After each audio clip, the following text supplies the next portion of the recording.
عید الاضحیٰ کے موقع پر اہل اسلام اللہ تعالیٰ کی بارگاہ میں قربانی پیش کر کے اللہ تعالیٰ کا تقرب حاصل کرتے ہیں۔ اس واقعہ کا تعلق دو عظیم شخصیتوں سے ہے، ایک حضرت ابراہیم علیہ السلام اور دوسرے حضرت اسماعیل علیہ السلام۔ حضرت ابراہیم کی شخصیت سے کون ناواقف ہوگا؟ آپ اللہ کے وہ برگزیدہ نبی ہیں جنہوں نے اللہ کی محبت میں ایسے مصائب جھیلے کہ اللہ نے آپ کو خلقت کا بلند ترین مقام نصیب فرما دیا اور قرآن میں جگہ جگہ آپ کی تعریف فرمائی، اور ہمارے نبی محمد صلی اللہ علیہ وسلم کو حکم دیا کہ آپ ملت ابراہیم کی اتباع کریں۔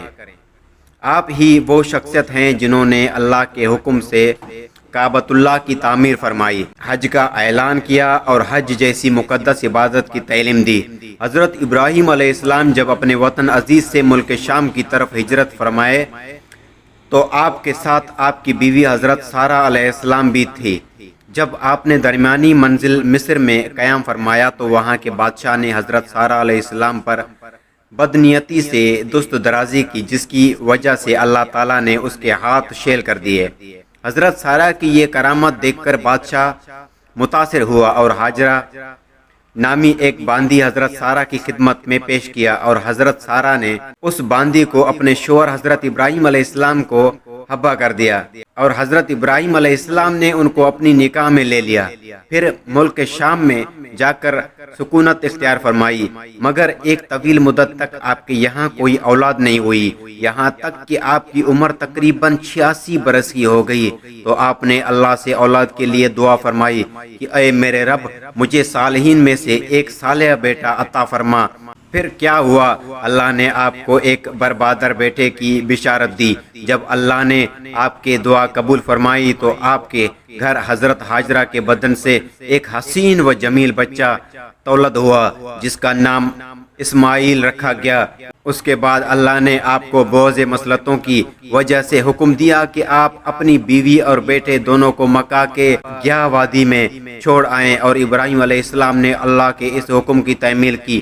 جب حضرت اسماعیل اپنی ماں حضرت حاجرہ کے ساتھ مکہ میں زندگی بسر کر رہے تھے اور بڑھتے بڑھتے اس قابل ہو گئے تھے کہ کچھ کام کر سکیں تو ابراہیم علیہ السلام کو ملک شام میں ایک خواب نظر آیا۔ وہ یہ کہ خواب میں کوئی کہنے والا کہہ رہا تھا کہ ابراہیم اپنی نظر کو پورا کرو، دیکھو اللہ تم کو حکم دیتا ہے کہ تم اپنے بیٹے کو ذبح کرو۔ اور یہ خواب ذوالحج کی 8 تاریخ کو دیکھا۔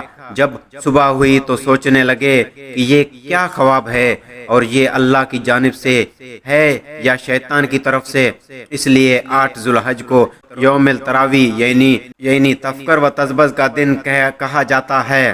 پھر جب 9 ذوالحج کی رات ہوئی تو پھر وہی خواب نظر آیا۔ پھر جب صبح ہوئی تو آپ نے سمجھ لیا کہ یہ خواب اللہ ہی کی جانب سے ہے، اسی لیے 9 ذوالحجہ کو یوم عرف یعنی پہچاننے والا دن کہا جاتا ہے۔